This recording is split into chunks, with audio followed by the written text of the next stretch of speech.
अस्सलामु अलैकुम वरहमतुल्लाहि वबरकातुह।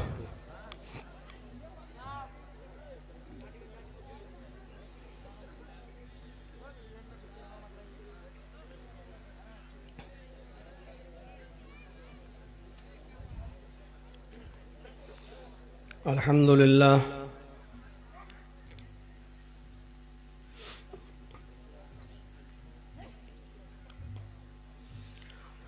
अल्हम्दुलिल्लाहि नहमदुहु व नस्तईनुहु व नस्तगफिरुह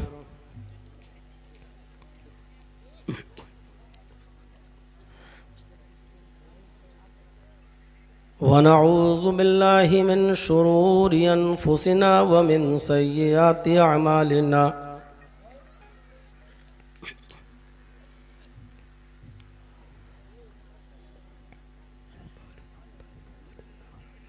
मन यहदिहिल्लाहु फला मुज़िल्ल लह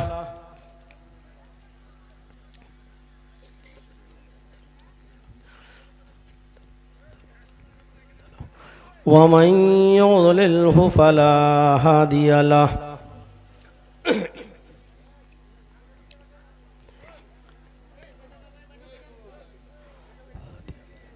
व अशहदु अल्ला इलाहा इल्लल्लाहु वहदहु ला शरीक लह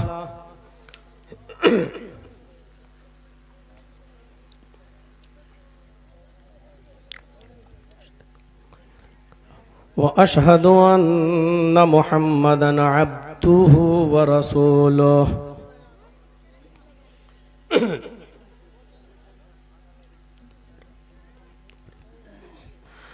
अम्मा बाद फ़इन्न खैरल हदीस किताबुल्लाह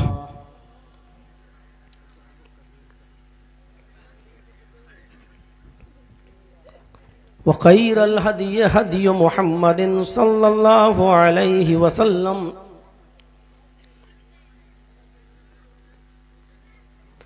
व शर्रुल उमूरि मुहदसातुहा व कुल्लु मुहदसतिन बिदअह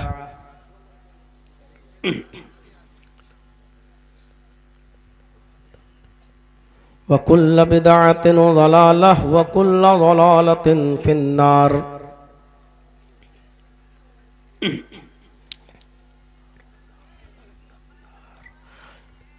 अऊज़ु बिल्लाहि मिनश शैतानिर रजीम।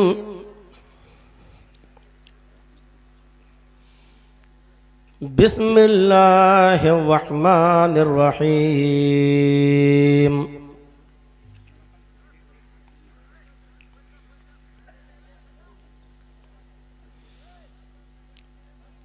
या अय्युहन्नासु इन्ना वअदल्लाहि हक़्क़ फला तगुर्रन्नकुमुल हयातुद दुनिया वला यगुर्रन्नकुम बिल्लाहिल गरूर।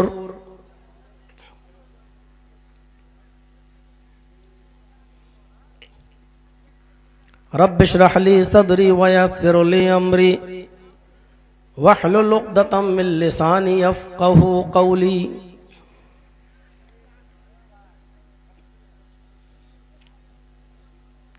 स्टेज पर बैठे हुए मुअक्कर उलमाए किराम, बिलखुसूस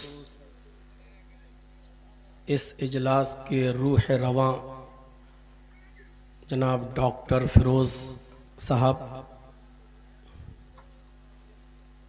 और हमारे मुखलिस मेज़बान जिनके यहाँ मैं अक्सर आता हूँ और कई कई दिन रुकता हूँ, मोहतरम दोस्त डॉक्टर आलमगीर साहब,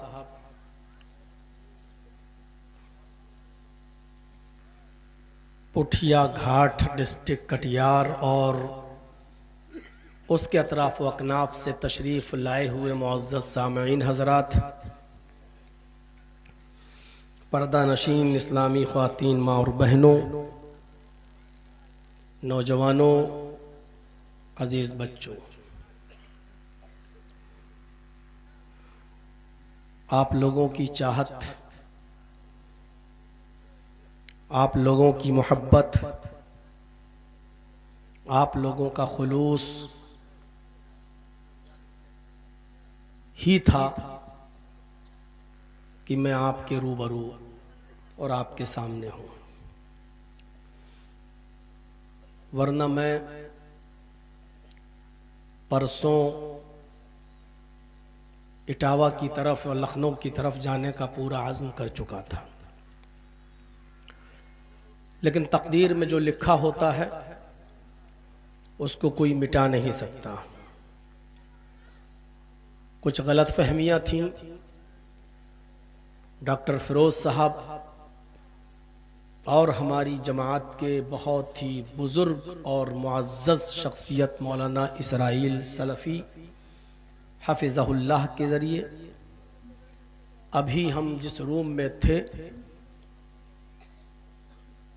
मौलाना इनामुल हक मदनी हफ़िज़हुल्लाह अमीर ज़िले जमियत अहले हदीस कटियार के साथ बैठकर बहुत ही अच्छी फ़िज़ा में और बहुत ही खूबसूरती के साथ उन गलत फहमियों को दूर कर लिया गया है।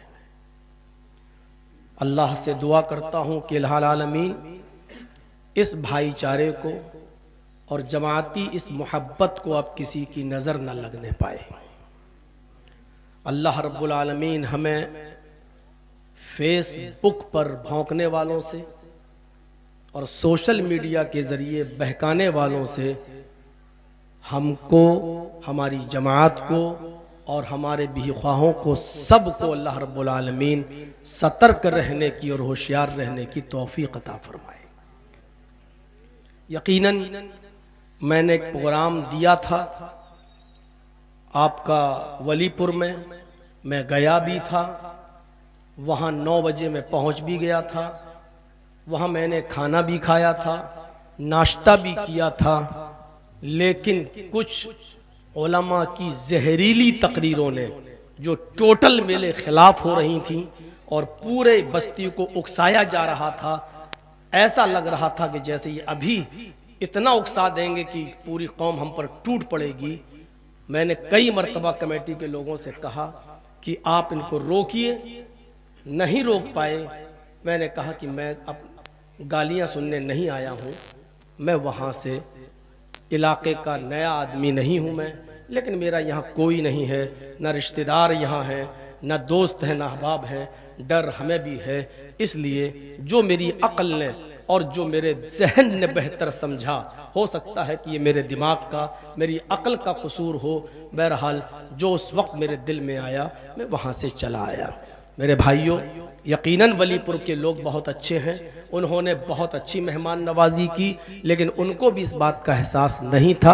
अल्लाह रब्बुल आलमीन इस गलत फहमी को भी हम सबको दूर करने की तौफीक अता फरमाए। आइंदा इंशाअल्लाह मिलजुल कर काम होगा, जमात के लिए कुछ दबना होगा, झुकना होगा तो झुका भी जाएगा, दबा भी जाएगा, क्योंकि पेड़ जो झुके होते हैं वही फल दिया करते हैं, जो अकड़े होते हैं वो काट कर फेंक दिए जाते हैं। अल्लाह रब्बुल आलमीन हमें झुकने की, जमीयत व जमात के खातिर नर्म होने की तौफीक अता फरमाए और हमारी जमीयत व जमात की हिफाजत फरमाए। मेरे भाइयों, कुरान करीम की जो आयत मैंने आपके सामने तिलावत की है, आज मैं एक ऐसे टॉपिक को आपके सामने उठा रहा हूं जो टॉपिक मैंने बिहार की सरजमीन पर अभी तक पेश नहीं किया है। मैं ये नहीं कहता हूं कि वो नया कोई टॉपिक है, बातें आप अपने उलमा से सुनते हैं, वही बातें आपके सामने आएंगी। कहने का अंदाज सबका अलग अलग होता है। अल्लाह तबारक व तआला ने हमें इस दुनिया में पैदा किया है, भेजा है। कंपनी जब कोई गाड़ी निकालती है, 4 व्हीलर, तो आपने देखा होगा कि गाड़ी निकालने के बाद उस गाड़ी को कैसे चलाया जाए, किस गियर में चलाया जाए, किस तरीके से चलाया जाए, उसकी एक गाइड बुक भी देती है गाड़ी के साथ। इसका मतलब ये होता है कि हमने ही ये गाड़ी बनाई है, तो इस गाड़ी को चलाने के उसूल और ज़ाब्ते भी हम ही ने बनाए हैं। ये गाड़ी जब हमारे बनाए हुए उसूल और ज़ाब्ते पर चलाओगे तो ये गाड़ी चलेगी। और अगर इस गाड़ी को हमारे बनाए हुए उसूल और ज़ाब्ते पर नहीं चलाओगे तो एक्सीडेंट कर दोगे और ये गाड़ी बर्बाद हो जाएगी, तबाह हो जाएगी। इसी तरीके से इस दुनिया को अल्लाह रब्बुल आलमीन ने बनाया, रचाया, बसाया, हमें और आपको इस दुनिया के अंदर पैदा किया। तो इस दुनिया में रहने, इस दुनिया को चलाने के उसूल और ज़ाब्ते भी अल्लाह तबारक व तआला ने हमें बताए हैं। इस दुनिया में तुम उस तरीके से रहो जिस तरीके से हमने दुनिया को चलाने का तरीका बताया है और रहने का तरीका बताया है। इस दुनिया में हम अल्लाह रब्बुल आलमीन के बताए हुए तरीके पर इस दुनिया में हम चलेंगे और इस दुनिया को चलाएंगे तो इस दुनिया में हमें कामयाबी मिलेगी। और अगर हम इससे मुनहरिफ हुए, अगर हम इससे हटे तो इस दुनिया को भी तुम बर्बाद कर लोगे। और चूंकि ये दुनिया एक गाड़ी की तरह है, इस दुनिया में बैठकर चलाने वाले ड्राइवर की हैसियत से तुम भी तबाह बर्बाद हो जाओगे। तो हम इस दुनिया में आए हैं तो इस दुनिया के सिलसिले में पहला जो उसूल अल्लाह तबारक व तआला ने बताया है कि वो ये बताया है कि तुम दुनिया को क्या समझोगे और दुनिया की हैसियत को पहले अपने जहन में रखो। या अय्युहन्नास इन्ना वअदल्लाहि हक़, है सारी दुनिया के लोगों, आए सारी दुनिया के इंसानों, इन्ना वअदल्लाहि हक़, यकीनन अल्लाह का वादा बरहक है, अल्लाह का वादा सच्चा है। क्या सच्चा है? आगे देखिए, फला तगुर्रन्नकुमुल हयातुद दुनिया, दुनिया की जिंदगी कहीं तुम्हें धोखे में न डाल दे। यानी दुनिया जो तुम दूर से बहुत खूबसूरत देख रहे हो, बहुत हसीन देख रहे हो, बहुत अच्छी जो तुम्हें नजर आ रही है, कहीं ऐसा ना हो कि दुनिया की जिंदगी तुम्हें धोखे में डाल दे। कहीं ऐसा ना हो कि तुम इन्हीं चीजों को, जो ऐशो आराम की चीजें हैं, इन्हीं को तुम सब कुछ समझने लगते हो। हमारे घर में फ्रिज भी होना चाहिए, एयर कंडीशन भी होना चाहिए, हमारे घर में ऐशो आराम की सारी चीजें होनी चाहिए। बुरी नहीं है, होना चाहिए, लेकिन धोखे में मत आ जाना कि यही चीजें आरामदेह हैं, यही चीजों से तुम्हें सुकून मिल सकता है। एसी खरीदना और घर में लगाना गलत नहीं है, फ्रिज घर में लगाना गलत नहीं है, लेकिन इन चीजों से धोखा खा जाना कि यही चीजें आराम दे सकती हैं और कोई नहीं, तो ये धोखा है। बहुत से घरों में फ्रिज है, लेकिन फ्रिज का पानी आप नहीं पी सकते हो, क्योंकि डॉक्टर ने मना कर दिया कि ठंडा पानी तुम्हारे सांस की मर्ज में, तुम्हारी लंग्स प्रॉब्लम में मुज़िर है, नुकसानदेह है। गौर करो कि फ्रिज को तुमने आराम देने की चीज समझी थी, लेकिन उस फ्रिज का पानी तुम नहीं पी सकते हो, उस फ्रिज में रखी हुई ठंडी चीजें तुम नहीं खा सकते हो। एयर कंडीशन को तुमने आरामदेह चीज समझकर अपने घर में लगा तो लिया, लेकिन डॉक्टर ने मना कर दिया, तुम्हें लंग्स प्रॉब्लम है, तुम्हें सांस की बीमारी है, तुम्हारे फेफड़ों में प्रॉब्लम है, तुम एसी की ठंडी हवा में नहीं रह सकते हो।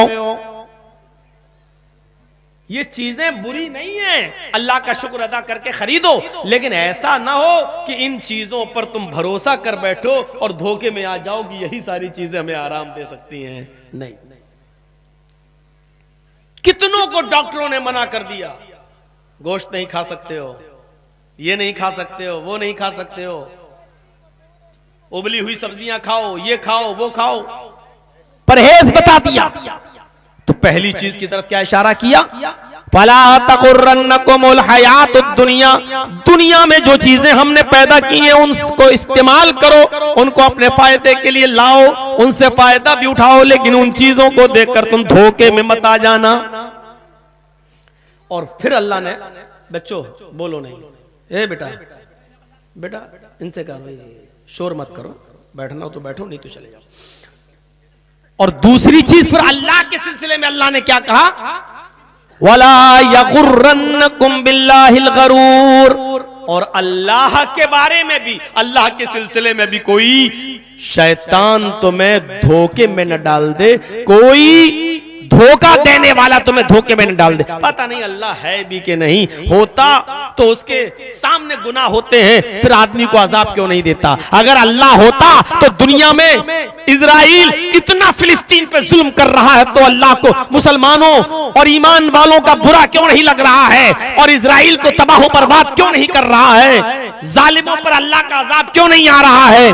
पता नहीं अल्लाह है भी कि नहीं है। कहीं ऐसा ना हो कि अल्लाह के सिलसिले में भी कोई तुम्हें शैतान धोखे में डाल दे।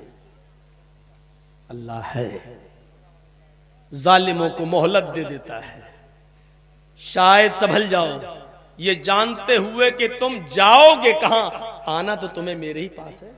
जैसे मछली का शिकार जब कोई आदमी करता है और डोर डाल देता है, मछली लेके भागती है, समझती है कि हमने ग़िज़ा हासिल कर ली, वो लेके भागती है, और मछली का शिकारी डोर को ढील देता चला जाता है। वो जानता है कि मछली फंस तो चुकी है, भागेगी तो कहां तक भागेगी, आखिर डोर तो हमारे ही हाथ में है, हम खींच लेंगे। तो पहले मछली को थकाता है, और जब वो थक जाती है तो आसानी से उसको खींच लेता है। अल्लाह भी जालिमों को मोहलत देता है, जाओ भागो, दुनिया में करो गुंडागर्दी, करो मक्कारी, खाओ सूद और ब्याज, खाओ हरामकारी, करो जो कुछ भी तुम्हें करना हो करो, लेकिन जाओगे कहां, आना तो तुम्हें मेरे ही पास है, तुम्हारा रिमोट कंट्रोल तो हमारे ही हाथ में। तो पहली चीज ये दुनिया की हैसियत को सामने रखो कि दुनिया की जिंदगी कहीं तुम्हें धोखे में न डाल दे। दूसरी आयत पढ़ रहा हूं, गौर से सुनिए। अल्लाह रब्बुल आलमीन ने दूसरी जगह इरशाद फरमाया, वमा हाज़िहिल हयातुद दुनिया इल्ला मताउल गुरूर। इधर भी वही चीज है, थोड़ा सा फर्क। दुनिया की जिंदगी तो महज धोखे का सामान है, वमा हाज़िल हयातुद दुनिया इल्ला मताउल गुरूर। दुनिया की जिंदगी तो महज धोखे का सामान है। यानी दूर से कोई चीज बहुत अच्छी नजर आती है, करीब जाकर देखो तो कैसा लगता है। दुनिया की हैसियत ऐसे समझो जैसे किसी ने व्हाट्सएप के जरिए या फेसबुक के जरिए या मोबाइल के जरिए किसी से शादी की बात चली, लड़के की या लड़की की, और बात आगे बढ़ते बढ़ते मामला शादी तक पहुंच गया। लड़की दूर की रहने वाली है, लड़के ने उससे कहा कि अपना फोटो भेजो, हम एक बार तुम्हें देखना चाहते हैं। लड़की ने कहा तुम भी अपना फोटो भेजो, दोनों एक दूसरे को देख लेते हैं, और लड़की ने अपना फोटो भेज दिया। लड़के ने देखते ही उसका दिमाग खराब, माशाअल्लाह क्या खूबसूरत लड़की, हाँ मुझे डन पर। और लड़की ने फिल्टर पर सेट करके अपना फोटो बनाकर भेज दिया। फिल्टर में बिल्कुल रात की तरह या कोयले की तरह काली लड़की भी आपको दूध की जैसी सफेद नजर आएगी। अब उसने भेज दिया अपना फोटो, लड़का देख के माशाअल्लाह बहुत अच्छा, हमें डन। इधर लड़के ने अपना भी फोटो भेज दिया, लड़की ने कहा डन। और जब बारात आई, निकाह हुआ, और जब विदा हुई और रुखसती हुई, पहली रात तो लड़के ने देखा मेकअप वेकअप लगा हुआ था ठीक, जब सुबह होकर उसकी बीवी ने गुस्ल किया, नहाई धोई और शौहर के सामने आई, तब शौहर डर गया, ये क्या, ये है दुनिया, बिल्कुल यही। दूर से बहुत अच्छी नजर आती है और करीब से आकर देखो तो बड़ी खतरनाक है। ये हम किस चीज में धोखे में थे? कभी बंबई गए हो? जाओ समंदर के इलाके पे जरूर जाइएगा, जुहू चौपाटी, और 1-2 किलोमीटर की दूर से समंदर पर देखिएगा। 2 किलोमीटर, 1.5 किलोमीटर, 1 किलोमीटर की दूरी पर समंदर के इर्द गिर्द जो बालू पड़ी होती है, रेत, आप देखेंगे दूर से वो बालू भी पानी नजर आएगा आपको, और जब करीब जाएंगे तो पता चलेगा ये पानी नहीं है, ये तो बालू है, रेत है। यानी दूर से जो चीज पानी नजर आ रही, करीब आकर देखा तो वो बालू यानी रेत है। दुनिया दूर से बहुत खूबसूरत नजर आती है, लेकिन करीब से जाकर देखो तो बहुत बुरी, इसकी शक्ल बहुत बदसूरत है। देखिए क्या है, खाया पिया, खूबसूरत लड़की से शादी किया। अचानक पता चला कि इसकी जबान में या इसके जबड़े में कैंसर है।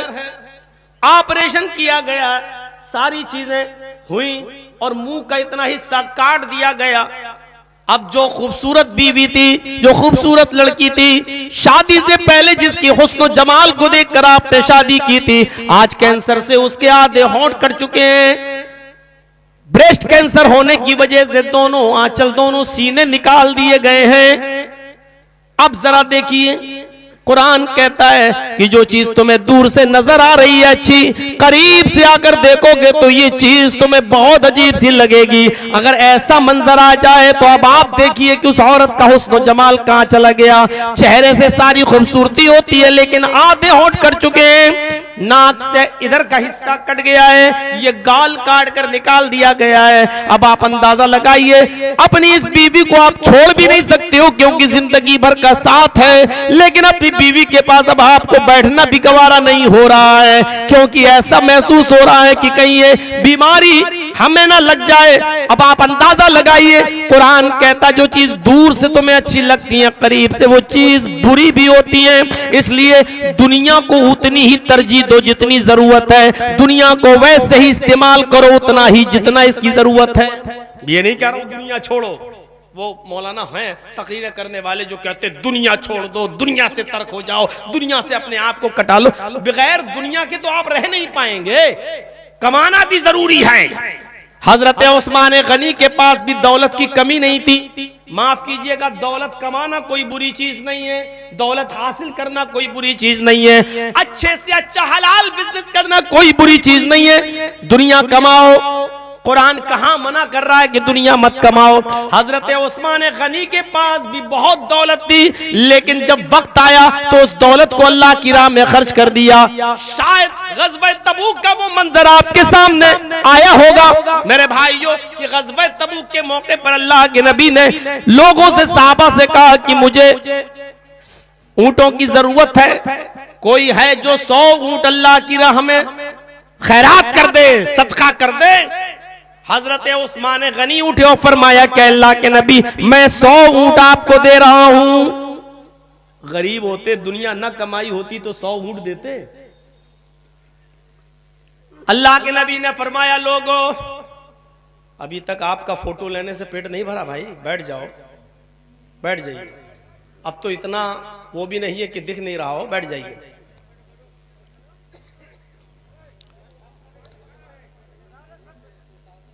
कोई बात नहीं, वो ड्रोन है, वो कैमरा है, अभी चला जाएगा, आप लोग तो बैठिए। 100 ऊंट अल्लाह के नबी सल्लल्लाहु अलैहि वसल्लम को दे दिया उस्मान गनी ने। अल्लाह के नबी फरमाते हैं उस्मान गनी ने 100 ऊंट दिए। लोगों, क्या तुम में से कोई और भी है जो 100 ऊंट दे दे? फिर हजरत उस्मान उठे और फिर कहा अल्लाह के नबी मैं 100 ऊंट और दे रहा हूं, लीजिए। नेक काम में आगे बढ़ना और हुक्म होते ही फिर 100 ऊंट। अगर गरीब होते, दुनिया ना कमाई होती तो 200 ऊंट देते, अभी 200 नहीं दिए। आगे सुनते जाइए। अल्लाह के नबी ने फरमाया उस्मान ने 200 ऊंट दे दिए। अब उस्मान के अलावा कोई और भी अल्लाह का बंदा है जो 100 ऊंट दे? हजरत उस्मान तीसरी बार उठे और कहा अल्लाह के नबी मैं 100 ऊंट और दे रहा हूं। कितनी बार अल्लाह के नबी ने मांगा? सुनिए, हदीस के अल्फाज है 7 बार, और हजरत उस्मान ने 7 बार खड़े होकर कहा कि मैं दे रहा हूं। गरीब आदमी देता, जिसने दुनिया न कमाई हो वो 100-700 ऊंट देता। लेकिन ये देखिए, कमाना गलत नहीं है लेकिन कमाई को सही जगह पर खर्च करना भी जरूरी है। हजरत उस्मान ने दौलत कमाई जायज तरीके से और खर्च भी किया तो जायज मकाम पर खर्च किया। अपनी बहन और अपनी बेटियों को 20-20 हजार रुपए का एंड्रॉयड मोबाइल लेकर नहीं दिया कि बेटी व्हाट्सएप पे लगी रहो, बेटी फेसबुक पे लगी रहो, बेटी इंस्टाग्राम पे अपनी वीडियो बनाकर टिकटॉक पे डांस करके डालती रहो। इस तरीके से कमाकर अपना पैसा इस तरीके से खर्च नहीं किया था। अल्लाह के नबी ने 700 ऊंट उस्मान से लेने के बाद फिर क्या फरमाया, अब मैं कुछ नहीं बोलूंगा, मैं जितना भी बोलूंगा उस्मान ही उठेंगे, एक आदमी पर कितना बोझ डालूं। फरमाया उस्मान अभी जिब्रील मेरे पास आए और जिब्रील ने मुझसे फरमाया मा जर्रा उस्मान, मा जर्रा उस्मान, मा जर्रा उस्मान, मा अमिला बादल यौम कत्तु। उस्मान को कोई चीज नुकसान नहीं पहुंचा सकती है। मा अमिला बादल यौम कत्तु। उस्मान आज के बाद तुम एक भी नेक काम न करो, फिर भी अल्लाह तुम्हें जन्नत देकर रहेगा। आपके यहां ये किसका कलेक्शन हो रहा था, मस्जिद का या मदरसे का? मस्जिद का। अगर कहूं कि है कोई शख्स जो 10,000 रुपए मस्जिद को दे दे अल्लाह की राह में, और कोई एक आदमी उठे कि जर्जी साहब मैं दे रहा हूं 10,000 रुपए, और मैं फिर कहूं कि अरशद साहब ने 10,000 दिया है, अरशद के अलावा कोई और है जो उठे 10,000 दे, फिर अरशद उठे वो कहे मैं फिर 10,000 दे रहा हूं, फिर मैं कहूं कि अरशद 10-20,000 दे चुके, कोई और है जो अरशद के अलावा 10,000 और दे, और फिर अरशद उठे कि मैं 100 और 10,000 और दे रहा हूं। मेरे भाइयों जरा गौर कीजिए, हजरत उस्मान ने कमाया भी जायज तरीके से था और खर्च भी जायज तरीके पर देख कर रहे हैं। तब अल्लाह के नबी क्या कह रहे हैं, आज के बाद मेरा उस्मान एक भी नेक काम न करे, फिर भी अल्लाह उसको जन्नत देकर रहेगा। दुनिया कमाना कोई बुरी चीज नहीं है, लेकिन दुनिया को सही तरीके से कमाओ और सही तरीके, मैंने कहा ना दुनिया जिसने बनाई है वही बता रहा है कि दुनिया में को कैसे चलाया जा सकता है और कैसे चलाओगे। अगर दुनिया बुरी होती मुकम्मल तौर पर, अगर दुनिया बुरी होती मुकम्मल तौर पर, तो अल्लाह ताला दुनिया के हुसूल के लिए और दुनिया की अच्छाइयों के लिए दुआ न बताता। फरमाया मेरे बंदो इस दुनिया को हासिल करने के लिए और इस दुनिया की खूबियां, इस दुनिया की भलाइयों को पाने के लिए तुम अल्लाह से ये दुआ किया करो, रब्बना आतिना फिद दुनिया हसना व फिल आखिरति हसनतन व क़िना अज़ाबन्नार। क्या जबरदस्त दुआ सिखलाई। ये नहीं कहा दुनिया से बेताल्लुक हो जाओ, रब्बना आतिना फिद दुनिया हसनतन व फिल आखिरति हसनतन व क़िना अज़ाबन्नार। आय अल्लाह दुनिया में जो खूबियां और जो अच्छाइयां हैं वो तू हमें अता फरमा। रब्बना आतिना फिद दुनिया हसना, आय हमारे रब दुनिया में जो अच्छाइयां हैं जो खूबियां हैं वो तू हमें अता फरमा। व फिल आखिरति हसना, और आखिरत में जो खूबियां हैं आखिरत में जो भलाइयां हैं वो तू हमें अता फरमा। दुनिया में जो भलाइयां हैं इसका मतलब दुनिया में बुराइयां भी हैं, और आखिरत में जो भलाइयां हैं वो इसका मतलब आखिरत में बुराइयां भी हैं। यानी दुनिया में भी अच्छी चीज है और बुरी चीज है, और आखिरत में भी अच्छी चीज है और बुरी चीज है। हमें दुनिया में अच्छी चीजें अता फरमा और आखिरत में भी अच्छी चीजें अता फरमा। यानी दुनिया की बुराइयों से हमें नजात दे और आखिरत की बुराई यानी जहन्नम से भी तू हमें नजात दे, क्योंकि आखिरत में जहन्नम बुरी जगह है जहां कोई नहीं जाना चाहता, इसलिए उसके लिए अलग से कहा वक़िना अज़ाबन्नार, और हमें जहन्नम के अजाब से बचा ले।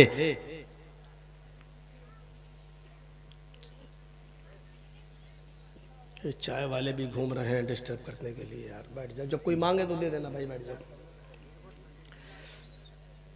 तो रब्बना आतिना फिद दुनिया हसनतन व फिल आखिरति हसनतन व क़िना अज़ाबन्नार। ये अल्लाह ताला ने दुआ सिखाई। दिल चाहता है कि आपको एक और चीज बताएं, मेहनत करना।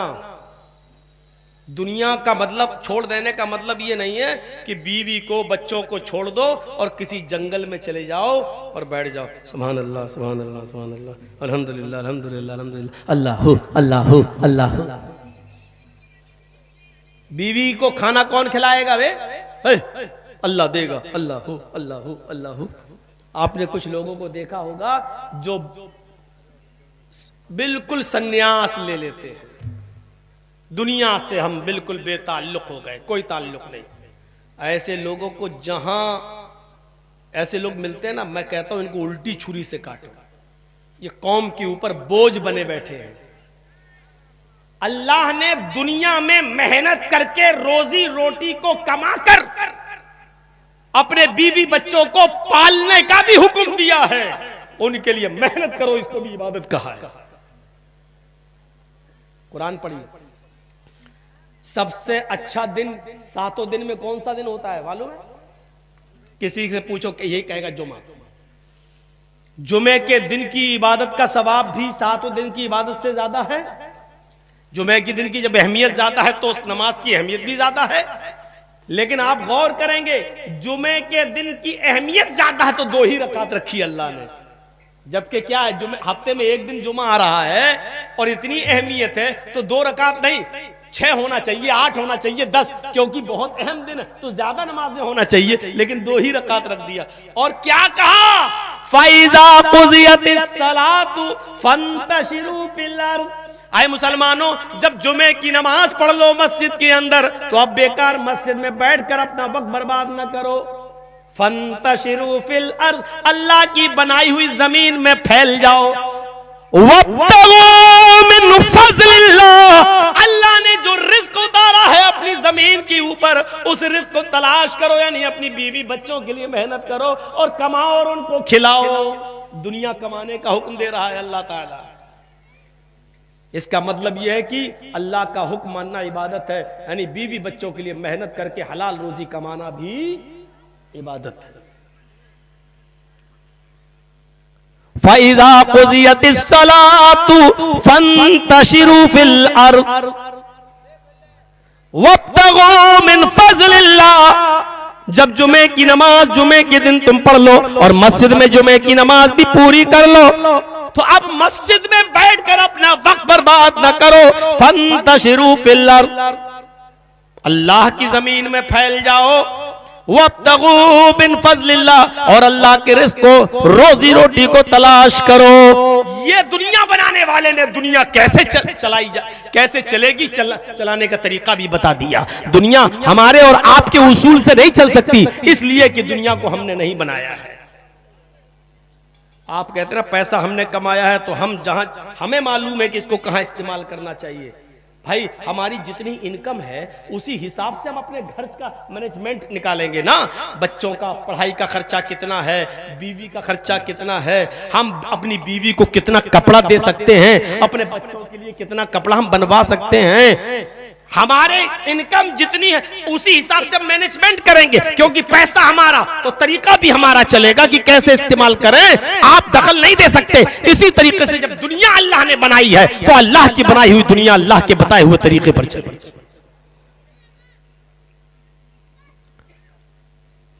हाँ, ये एक अलग चीज है कि दुनिया से उतना ही राब्ता रखना है जितनी जरूरत है। महबूब एक ही होता है। 2 चीजें हैं, एक आखिरत और एक दुनिया।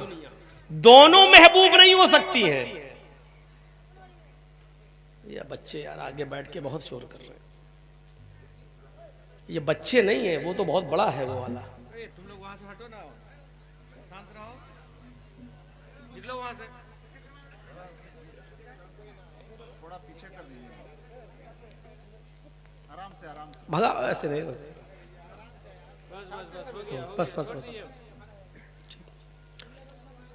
मेरे भाइयों गौर से सुनिएगा, जो बात मैं बताने जा रहा हूं, महबूब एक ही होता है।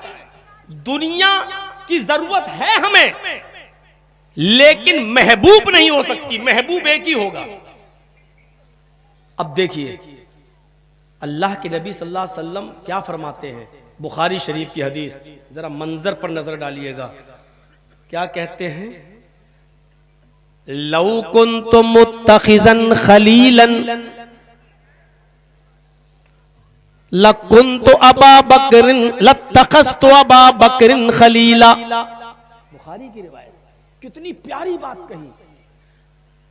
लौ कुन्तु मुत्तखिज़न खलीलन, अगर मैं किसी को महबूब बनाता, खलील बनाता, अगर मैं किसी को महबूब बनाता, खलील बनाता, लत्तखस्तु अबा बकरिन खलीला, तो मैं अबू बकर को महबूब बनाता, अबू बकर को खलील बनाता। इस हदीस से देखिए क्या मसला निकलता है। अल्लाह के नबी ने कहा कि अगर दुनिया में मुझे किसी को महबूब बनाना होता, खलील बनाना होता, तो मैं अबू बकर को खलील बनाता, लेकिन अल्लाह ने मुझे अपना खलील बना लिया। लेकिन अल्लाह ने मुझे अपना खलील बना लिया। खलील एक ही होता है, दो नहीं होते। इसलिए जब अल्लाह ने मुझे अपना खलील बना लिया तो मैं अबू बकर को अपना खलील नहीं बना सकता। अबू बकर से मोहब्बत थी, इतनी मोहब्बत थी अबू बकर सिद्दीक से अल्लाह के नबी को कि जब चलते थे तो अबू बकर को अपने साथ ले जाते थे, जब उठते थे तो अबू बकर को अपने साथ उठाते थे, जब कहीं जाना होता था तो अबू बकर को अपने साथ ले जाते थे। कई जगह आपने फरमाया दखल तो अना वो अबू बकरिन, मैं फला घर में दाखिल हुआ तो अबू बकर मेरे साथ थे। खरज तो अना वो अबू बकरिन, मैं किसी जगह से निकला तो अबू बकर मेरे साथ थे। मैं कयामत के दिन कब्र से उठूंगा तो अबू बकर मेरे साथ होंगे। मैं मैदान महशर पे हौज़े कौसर पे बैठ के पानी पिलाऊंगा, अबू बकर मेरे साथ होंगे। मैं जन्नत का दरवाजा खटखटाऊंगा और सबसे पहले मैं जन्नत में दाखिल होऊंगा तो अबू बकर मेरे साथ होंगे। मेरे भाइयों, इतनी दोस्ती, इतनी गहरी और सच्ची मोहब्बत, लेकिन अल्लाह के नबी इसके बावजूद क्या कह रहे हैं कि अगर मुझे खलील और महबूब किसी को बनाना होता तो मैं अबू बकर को बनाता, लेकिन महबूब एक ही होता है, इसलिए अल्लाह ने मुझे अपना महबूब बना लिया। दुनिया और आखिरत।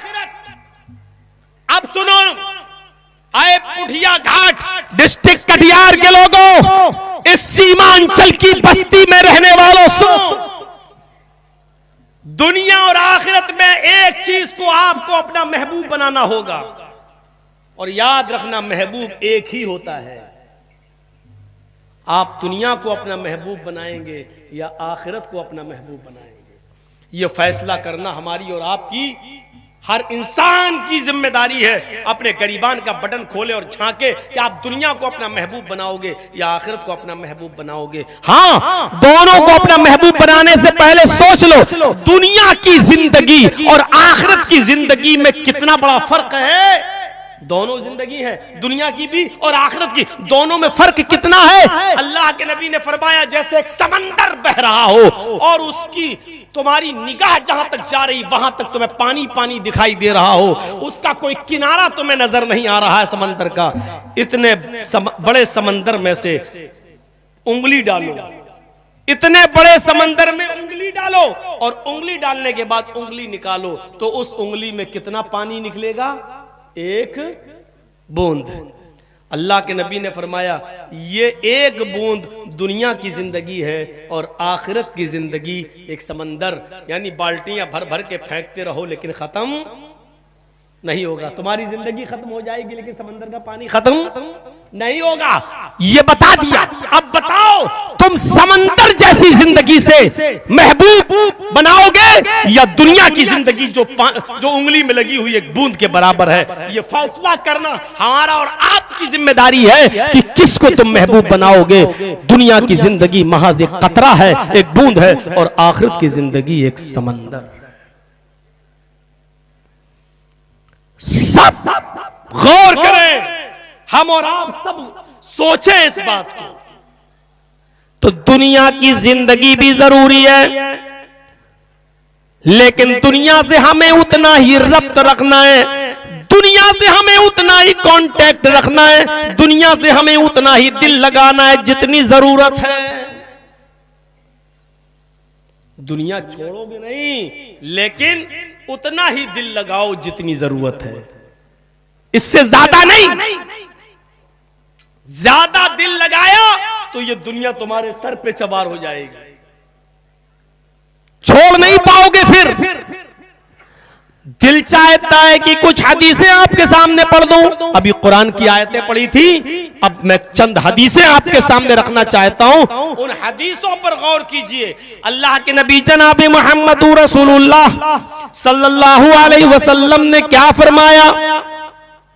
पहली हदीस आपके सामने तिरमिजी की रख देता हूं। अब्वाबुज़ ज़ुहद के अल्फाज हैं, अल्लाह के नबी जनाब मोहम्मद रसूलुल्लाह सल्लल्लाहु अलैहि वसल्लम ने फरमाया, लौ कानतिद दुनिया तादिलु इंदल्लाहि जनाह बऊज़तिन मा सका काफिरम मिनहु शरबत माइन। हवाला दे दिया तिरमिजी अब्वाबुज़ ज़ुहद। लोगों, दुनिया की जिंदगी अल्लाह की नजर में, लोगों दुनिया की जिंदगी अल्लाह की नजर में इतनी हकीर है दुनिया, इतनी जलील है दुनिया, अल्लाह की नजर में इतनी हेज है दुनिया। लौ कानत दुनिया तादिलु इंदल्लाहि जनाह बऊज़ा, मच्छर के पर के बराबर भी अल्लाह की नजर में इज्जत नहीं रखती, मच्छर के पर के बराबर भी अल्लाह की नजर में कोई हैसियत नहीं रखती। लौ कानत दुनिया तादिलु इंदल्लाहि जनाह बऊज़ा, लौ कानत दुनिया तादिलु इंदल्लाहि जनाह बऊज़ा। अल्लाह के नबी फरमाते मच्छर के पर के बराबर भी, किसी से खड़ा करके पूछो मच्छर का पर देखा है? अरे मच्छर तो फिर भी बड़ा होता है, मच्छर का एक पर है? ऐसे मसल देते मार दिया, रगड़ दिया। मच्छर का जो पर होता है, अल्लाह के नबी कहते हैं इस पर के बराबर भी अल्लाह इस दुनिया को हैसियत नहीं देता है, अल्लाह की नजर में उसकी कोई कदर नहीं है। अगर मच्छर के पर के बराबर भी होती, यार मच्छर कितना हकीर है, कितना सा। लौ कानत दुनिया तादिलु इंदल्लाहि जनाह बऊज़ा, मच्छर के पर के बराबर भी अगर अल्लाह की नजर में दुनिया की कद्र होती, दुनिया की इज्जत होती, तो अल्लाह रब्बुल आलमीन मा सका काफिरम मिनहु शरबत माइन, तो किसी काफिर को एक घूंट पानी भी नहीं पिलाता। आज ये काफिर जितना पानी पी रहे हैं इस दुनिया से, और बढ़िया बढ़िया नेमतें खा रहे हैं, एयर कंडीशनों में सो रहे हैं, 5 स्टार होटलों में रह रहे हैं, बड़े बड़े महलों में रह रहे हैं, अल्लाह की नजर में मच्छर के पर के बराबर भी उनकी हैसियत नहीं है। अगर मच्छर के पर के बराबर भी होती तो किसी काफिर को एक घूंट पानी भी नहीं पिलाता। बिल्डिंगें रहो, ये मकान तुम्हारा रहो, ये महल तुम्हारा रहो, हमारी नजर में उसकी कोई हैसियत नहीं है। अगर इतनी सी भी हैसियत होती तो हम, इतनी भी हैसियत होती तो हम इस दुनिया से तुम्हें एक घूंट पानी भी नहीं पिलाते। पानी पी रहे हो, हमारी बनाई हुई जमीन पर रह रहे हो, हमारी बनाई हुई बिल्डिंग हमने तुम्हें अकल दी और उससे तुम बिल्डिंगें बनाकर तैयार करके रह रहे हो, ये हमने अकल दी। रहो इसलिए कि हम इस दुनिया को मच्छर के पर के बराबर भी हैसियत नहीं देते हैं। अब आप अंदाजा लगाओ कि अल्लाह की नजर में दुनिया की हैसियत क्या है। ये तो अल्लाह की नजर में थी, और दिल चाहता है नबी की नजर में दुनिया की हैसियत क्या थी वो भी बता दो। और सुनो, बड़े गौर से सुन रहे हो आप, अब सुकून भी है आपको, बहुत शांति बनाए हो, ऐसे ही सुन लेना मेरे भाइयों। अल्लाह की नजर में दुनिया की हैसियत तो देख लिया आपने क्या है, मच्छर के पर के बराबर भी नहीं है। अगर होती तो काफिर को पानी नहीं पिलाता। नबी अकरम यानी मोहम्मदुर रसूलुल्लाह की नजर में दुनिया की हैसियत क्या है वो भी देखिए। तिरमिजी अब्वाबुज़ ज़ुहद, अब्दुल्ला इब्न मसूद इस हदीस के रावी हैं, फरमाते हैं नामा रसूलुल्लाह सल्लल्लाहु अलैहि वसल्लम अला हसीरिन वक़द अस्सरा फी जंबिही। अल्लाह के नबी सल्लल्लाहु अलैहि वसल्लम चटाई पर सो रहे थे। हजरत अब्दुल्ला इब्न मसूद फरमाते हैं कि अल्लाह के नबी सल्लल्लाहु अलैहि वसल्लम चटाई पर सोए। चटाई तो समझते ही होंगे, बंगाल इतना वो नहीं आप कि पूरी तरीके से बंगला ही पर डिपेंड करते हो। 25 साल से आ रहा हूं कटिहार और किशनगंज और सीमांचल के इलाके में। मेरे भाइयों, अगर आप समझते ना होते तो इतने सालों से बुलाते नहीं। चटाई तो समझ ही रहे हैं। अल्लाह के नबी चटाई पर सोए और आपकी पीठ पर कपड़ा ना हो, आपकी, हम अल्लाह के रसूल की बात नहीं कर रहे हैं, आपकी बात कर रहे हैं। अगर आपकी पीठ पे कपड़ा ना हो और चटाई पर आप सो जाएं तो जब उठेंगे तो चटाई पर जो सोते हैं उसका निशान आपकी पीठ पे पड़ जाएगा। तो अल्लाह के नबी सल्लल्लाहु अलैहि वसल्लम चटाई पर सोए, आपके जिस्म पर भी ऊपर का कपड़ा नहीं था, लेट गए। जब उठे वक़द अस्सरा फी जंबिही, वक़द अस्सरा फी जंबिही, तो आपके पुष्ट पर, आपकी पीठ पर निशान पड़ गए। जैसे हम और आप चटाई पर या चारपाई पर सोते हैं तो निशान पड़ जाते हैं। तो अब्दुल्ला इब्न मसूद ने अल्लाह के नबी सल्लल्लाहु अलैहि वसल्लम की पीठ पर पड़े हुए निशान को देखा तो आंखों में आंसू आ गए। इतना बड़ा नबी, इतना बड़ा रसूल, अल्लाह का पैगंबर, यहूद व नसारा और उनके बड़े बड़े बादशाह तो बड़े आराम से सोए, बिस्तर पे सोए बड़े आराम से, और अल्लाह का प्यारा रसूल, अल्लाह का प्यारा नबी चटाई पर, उसके पास लेटने के लिए नरम गरम बिस्तर भी ना हो। आंसू आ गए और कहने लगे लबित्तखज़ना लकवितान या रसूल अल्लाह, आए अल्लाह के रसूल, क्या हम आपके लिए नरम गरम बिस्तर का इंतजाम न कर दें? क्या हम आपके लिए नरम गरम बिस्तर न बना दें? क्या हम आपके लिए हल्का फुल्का गद्दा तैयार न कर दें?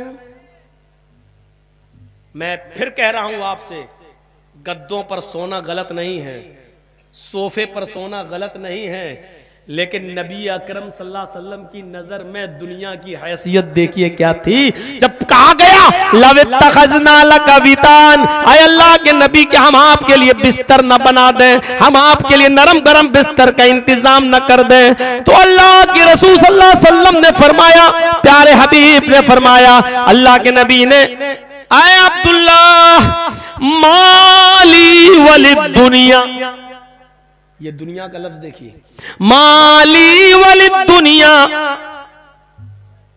मा अना फिद दुनिया इल्ला कराकिबिन इस्तज़ल्ला तहता शजरा। मैं दुनिया से क्या सरोकार रखूं, मुझे दुनिया से क्या मतलब? माली वलिद दुनिया, मुझे दुनिया से क्या मतलब? अब्दुल्ला इब्न मसूद कह रहे हैं, मैं आपके लिए बिस्तर बना दूं, नरम गरम बिस्तर का इंतजाम कर दूं, तो आप क्या कह रहे हैं, मुझे दुनिया से क्या मतलब, मुझे दुनिया से क्या सरोकार? माना फिद दुनिया इल्ला कराकिबिन इस्तज़ल्ला तहता शजरा, मैं तो इस दुनिया में उस मुसाफिर की तरह हूं, उस घोड़सवार की तरह हूं, उस सवार की तरह हूं जो थक गया और सस्ताने के लिए, थोड़ा आराम करने के लिए एक दरख्त के साए में बैठ गया, थक गया, एक दरख्त के साए में बैठ गया, लेकिन दरख्त के साए में वो जिंदगी भर नहीं बैठा रहता। सुम्मा राहा, थोड़ा सा आराम किया, थोड़ा सा बिस्तर पे लेटा, आराम किया, वह तारा कहा, फिर उसको छोड़ के चला गया। जैसे थका हुआ मुसाफिर दरख्त के साए पे थोड़ी देर बैठता है फिर चला जाता है, मैं भी इस दुनिया में चंद दिनों के लिए आया हूं और दुनिया छोड़कर चला जाऊंगा। यानी मुझे नरम गरम बिस्तर की जरूरत तो तब होती जब हमेशा इस दुनिया में रहना होता। जैसे मुसाफिर दरख्त के साए में आराम के लिए जिंदगी भर डेरा नहीं डालता, थोड़ी देर सस्ताता और चला जाता, मैं भी इस दुनिया में कुछ दिनों के लिए आया और चला जाऊंगा। अब्दुल्ला इब्ने उमर का ये कांधा पकड़ा अल्लाह के नबी ने, अब्दुल्ला इब्ने उमर का ये कांधा पकड़ा और मोंडा पकड़ के उनको उठाया और फरमाया, या अब्दुल्ला कुन फिद दुनिया का अन्नका गरीबुन व आबिरु सबील। आए अब्दुल्ला, दुनिया में तुम बिल्कुल अजनबी मुसाफिर की तरह रहो, बिल्कुल अजनबी बनकर रहो, बिल्कुल मुसाफिर की तरह रहो। जैसे अजनबी आदमी को कोई नहीं जानता, ऐसे समझ लो कि ये दुनिया हमारे लिए गरीब है, अजनबी है। जैसे मुसाफिर किसी शहर का सफर करता है, जैसे जर्जीस साहब लखनऊ से इटावा से आपकी बस्ती में आए, 21 तारीख को जयनगर में बोले, 22 तारीख को मैहरपुर में बोले, और बोलते बोलते आज 29 तारीख का गई। जो कुटिया, जो आपकी कुटिया और कटिहार की सरजमीन पर है, बस से चंद दिन रहे और कल फिर अपने वतन वापस चले जाएंगे, कल फिर अपनी बस्ती में वापस पहुंच जाएंगे। तो जैसे एक मुसाफिर किसी जगह पर मुस्तकिल नहीं रहता है, चंद दिन रहा और चला गया, उसी तरीके से अब्दुल्ला इस दुनिया में तुम मुसाफिर की तरह हो, चंद दिन तुम रहोगे और चले जाओगे। अरे अब्दुल्ला, तुम्हें मालूम नहीं आज सुबह है, कल शाम तक तुम मुर्दों में लिखे जाओ या जिंदों में। और अब्दुल्ला, शाम को बिस्तर पे जब सोने जाओ तो पता नहीं कल सुबह तुम मुर्दों में लिखे जाओ या जिंदों में। इज़ा असबाहता फला तंतजिरिल मसा व इज़ाम सईत फला तंतजिरिस सबा। ऐ अब्दुल्ला, जब शाम हो जाया करे तो सुबह का इंतजार मत किया करो, और जब सुबह हो जाया करे तो शाम का इंतजार मत किया करो। पता नहीं तुम मुर्दों में लिखे जाओ या जिंदों में लिखे जाओ, किसको मालूम। जरजीत साहब कल अपने वतन जा रहे हैं, किसको मालूम कि खैरियत से पहुंच भी पाएंगे या नहीं पहुंच पाएंगे।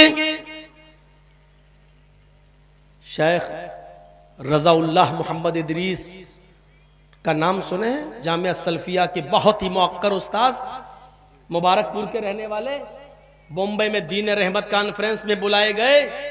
उनको टॉपिक दिया गया बोलने के लिए क़ज़ा और क़द्र, यानी तकदीर, क़ज़ा और क़द्र। बोले दीन रहमत कॉन्फ्रेंस में, बोले अपने टॉपिक का हक अदा किया, और जैसे स्टेज पे बैठे उनको सीने में दर्द हुआ।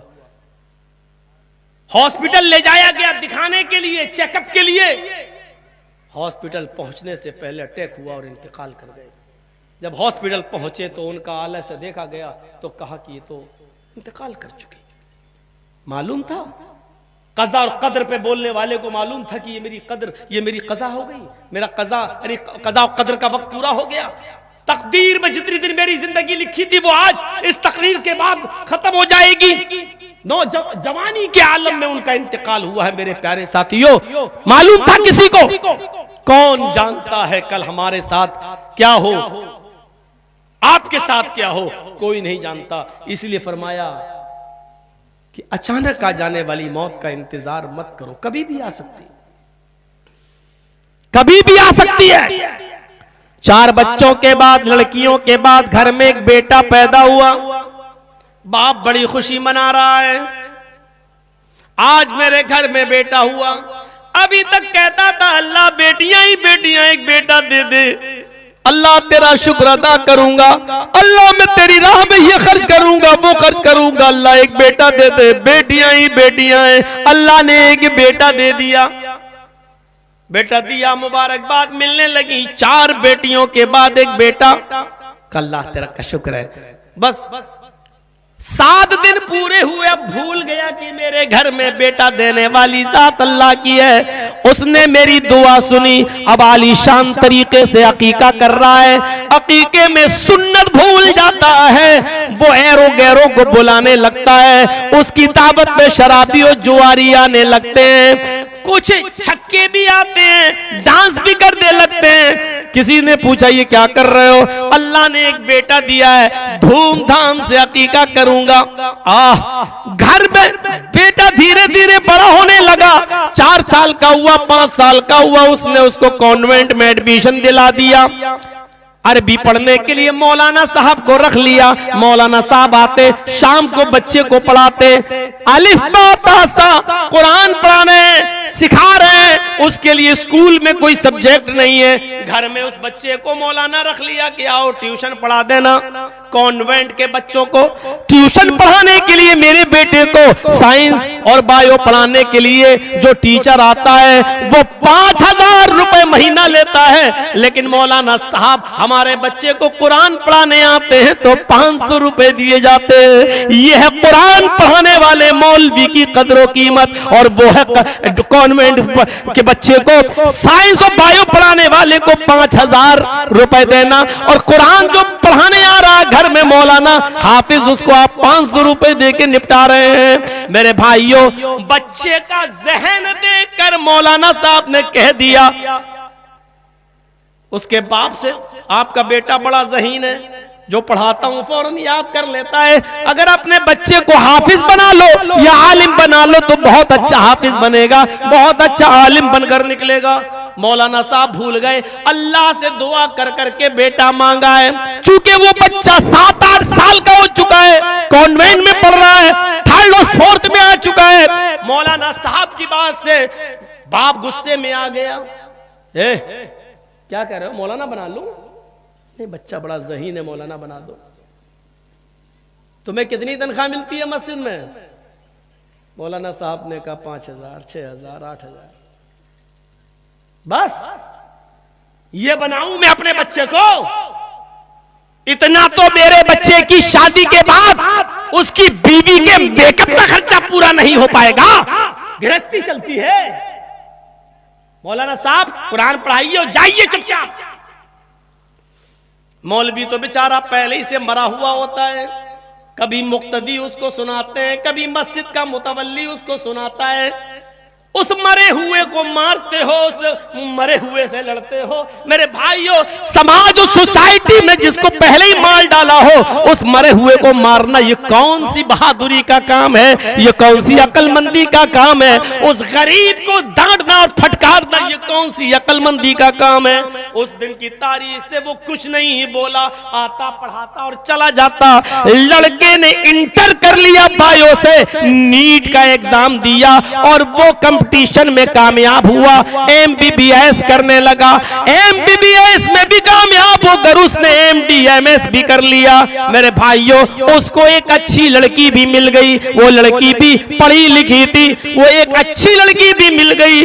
और उस लड़की के बाप ने इस दामाद को, यानी इस बाप के बेटे को, जिसका बेटा था, उसको 4 व्हीलर गाड़ी भी दे दी कि तुम हॉस्पिटल आओगे जाओगे या आने जाने के काम आएगी। लड़के की उम्र 25 साल, शादी भी हो गई। अभी मशवरा ये होता है 2-4 साल तक बच्चे नहीं होना चाहिए, हमें थोड़ी सी तरक्की कर लेना चाहिए। मियां बीवी प्लानिंग कर लिए, बच्चे नहीं होना चाहिए। डॉक्टर साहब रोजाना हॉस्पिटल जाते, शाम को वापस आते। मेरे भाइयों, एक दिन यही डॉक्टर साहब रात में पेशेंट को देखकर 12 बजे के आसपास जा रहे हैं और अपने घर की तरफ रवा दबा है। फोन करते हैं कि मेरी बीवी गरम रोटी बना लेना, मैं आ रहा हूं। जा रहे हैं 4 व्हीलर पर। ये वही 4 व्हीलर है जो जहेज में मिली है, ये वही 4 व्हीलर है जो लड़की के बाप ने दी है। उधर से ट्रक आ रहा है, ट्रक का ड्राइवर, मेरे भाइयों, ट्रक का ड्राइवर नशे में, ओवरटेक में गलती होती है और गाड़ी और कार टकरा जाती है। डॉक्टर साहब पहचाने नहीं जा रहे हैं। On spot dead body. किसी ने खबर दी कि तुम्हारे बेटे का इंतकाल हो गया। बाप दौड़ता हुआ भागते हुए आया, अपने बेटे की डेड बॉडी को देखता है, कपड़ों से पहचानता और गाड़ी से पहचानता है। हाँ, गाड़ी तो मेरे बेटे की है। कपड़ों से पहचानता है कि हाँ, ये तो मेरे बेटे के ही कपड़े हैं। बाप चाहता है कि अपने बेटे की लाश को ले लें। पुलिस कहती है नहीं, पहले पोस्टमार्टम होगा, उसके बाद तुम्हें दिया जाएगा। अल्लाह, बेटा मेरा, मुझे ही इस बेटे को ले जाने को नहीं मिल रहा है, मेरा बेटा मुझको ही नहीं दिया जा रहा है। कानूनी कार्रवाई होती है, पोस्टमार्टम होता है और पोस्टमार्टम के बाद बॉडी दे दी जाती है। सुबह 10 बजे गुस्ल दिया जाता है, 12 बजे गुस्ल दिया जाता है। जोहर के बाद मिट्टी का ऐलान होता है। जैसे ही डॉक्टर साहब की बॉडी को सामने रख दिया जाता है, सफे लग जाती है मस्जिद के बाहर कि जनाजे की नमाज होगी। मौलाना साहब अपने हुजरे में बैठे हुए हैं। ये वही मौलाना है जो इसी डॉक्टर साहब को कुरान पढ़ाने जाया करते थे। ये वही मौलाना साहब है जिनको 500 रुपया कुरान पढ़ाने का मिलता था। ये अपने हुजरे में बैठे हुए हैं, सफे लग चुकी है। लोगों ने आवाज दी लेकिन मौलाना साहब आने का नाम नहीं ले रहे। किसी ने दरवाजा ठोका, मौलाना बाहर निकले, फरमाया सफे लग चुकी है, जनाजा आ चुका है और आप यहाँ बैठे, जनाजा कौन पढ़ाएगा? डॉक्टर साहब बैठ, मौलाना आते हैं, कहते हैं किसका जनाजा है? मालूम सब था। का फला डॉक्टर साहब का उनके बाप कहाँ है? का ये। फरमाया कि आप आइए, आप इसके बाप हैं, आप आगे आइए और जनाजा पढ़ाइए। बाप ने कहा मौलाना साहब, हमें जनाजा कहां पढ़ाना आता है, हम जनाजा पढ़ाना कहां जानते हैं, हमें दुआएं कहां याद है। तुम मस्जिद के मौलाना हो, सबका जनाजा पढ़ाते थे, फिर मेरे बेटे का जनाजा क्यों नहीं पढ़ाते? मौलाना साहब ने आज जूता मारा। अरे हमारी हैसियत क्या है? आपके इतने बड़े डॉक्टर बेटे का जनाजा पढ़ाऊं, हमें तो 8,000 रुपए महीना मिलता है, इतने पे तो आपके बेटे की बीवी के मेकअप में खर्च हो जाते होंगे। हमारी हैसियत इतनी बड़ी नहीं है कि मैं आपके बेटे का जनाजा पढ़ा सकूं। हम बहुत गरीब लोग हैं। लड़के के बाप से कहते हैं, डॉक्टर के बाप से कहते हैं, हम बहुत गरीब घर के आदमी हैं, जितने हम कमाते हैं उसका तो आपके बेटे की बीवी मेकअप में खर्च कर देती है। लड़के के बाप को एहसास हुआ अपने उन जुमलों का जो मैंने कभी कहा था, मौलाना साहब सॉरी, माफ कीजिए, आज तंज न मारिए, ठीक है कोई बात नहीं। जब सॉरी कह दी तो बात ही खत्म। मौलाना साहब आगे खड़े हो गए और जनाजे के लिए अल्लाहू अकबर कहने ही वाले थे कि एक और तंज मारते हैं और कहते हैं, अरे डॉक्टर साहब के वालिद साहब, सच बताओ आज तुम्हारे बेटे की बॉडी के मैं ज्यादा करीब हूं या आप? बाप ने सर नीचे कर लिया। मौलाना साहब ने कहा अल्लाहू अकबर और जनाजे की नमाज पढ़ा दी। मेरे भाइयों, एहसास करो कि इस अचानक मौत का क्या पता कितनी मेहनत से उस बाप ने पढ़ाया होगा, लिखाया होगा और क्या क्या सपने सोचे होंगे, लेकिन अचानक इंतकाल, ये अचानक इंतकाल हमारा भी हो सकता है और आपका भी हो सकता है, किसी का भी हो सकता है। जरा तसव्वुर करो कि इस मौत से पहले हमने क्या तैयारी की। नबी अकरम सल्लल्लाहु अलैहि वसल्लम फरमाते हैं, हजरत अली फरमाते हैं, हजरत अली, बुखारी की रिवायत है, वान अलीन क़ाल, हजरत अली ने फरमाया, इर्तहलत दुनिया मुदबिरतन, ये दुनिया पीठ दिखाकर भाग रही है। ये है दुनिया की हैसियत। थोड़ा सा जर्जीस साहब से कोई मुंह फेर के बात कर ले तो जर्जीस साहब कहेंगे, भाग, तो हमसे इतना भाग रहा, मैं तुझसे इतना भागूंगा। ये होता है ना आज के जमाने में। आप किसी से मिलना चाहते हैं और वो आपको भाव नहीं दे रहा हो तो आप कहेंगे भाग, तो हमको भाव नहीं दे रहा, मैं, वो इतना भागेगा आप इतना भागेंगे, वो इतना भागेगा आप इतना भागेंगे। दुनिया के बारे में अल्लाह हजरत अली क्या कह रहे हैं, इर्तहलत दुनिया मुदबिरतन, अरे दुनिया पीठ दिखा के भाग रही है। तो हमारा तरीका क्या होना चाहिए? दुनिया अगर हमें पीठ दिखा के भाग रही है तो हमें दुनिया को पीठ दिखा के भागना चाहिए। भाग, तू इधर जा रही है, भाग, हम क्यों तेरे पीछे पड़े, ये होना चाहिए। हम दुनिया के पीछे पीछे भाग रहे हैं, दुनिया हमें पीठ दिखा रही है। अरे अगर मैं कभी आसपास की बस्ती में अगर 20 साल पहले या 15 साल पहले आया था और आज 15 साल के बाद आ रहा हूं, तो इसका मतलब यह है कि इस दुनिया ने मुझे 15 साल पीठ दिखा दी है, यानी हमसे इतनी दूर हो चुकी है और हम आखिरत के इतने करीब हो चुके हैं। भाई मेरी उम्र, मैंने पहली तकरीर इस इलाके में, मौलाना तौहीद साहब तो बैठे बैठे खैर सो गए हैं, इन्हीं के इलाके में तीतवारी में हुई थी।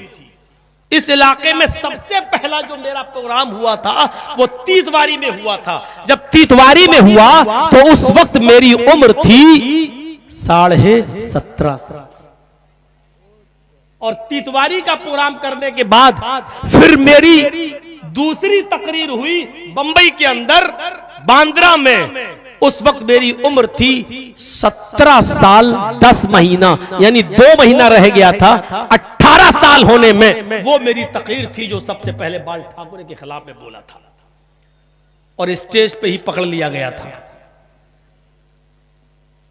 वो तो जेल ले जाने की तैयारी हो रही थी, लेकिन नाबालिग होने की वजह से बच गया।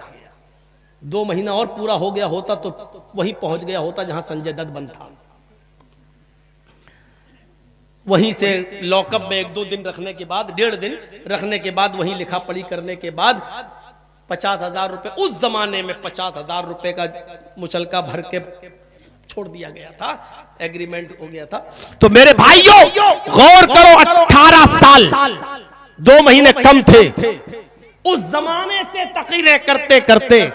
अब आप अंदाजा लगाइए इस वक्त मेरी उम्र है 46। साल 46 इतना लंबा जमाना जो गुजरा है, उस वक्त से मैं बिहार और बंगाल और झारखंड की सरजमीन पे आ रहा हूं। आप अंदाजा लगाइए हमारी जिंदगी क्या बता रही है। इतना हम आखिरत के करीब हो गए और इतने दिन की जिंदगी दुनिया हमसे दूर हो गई।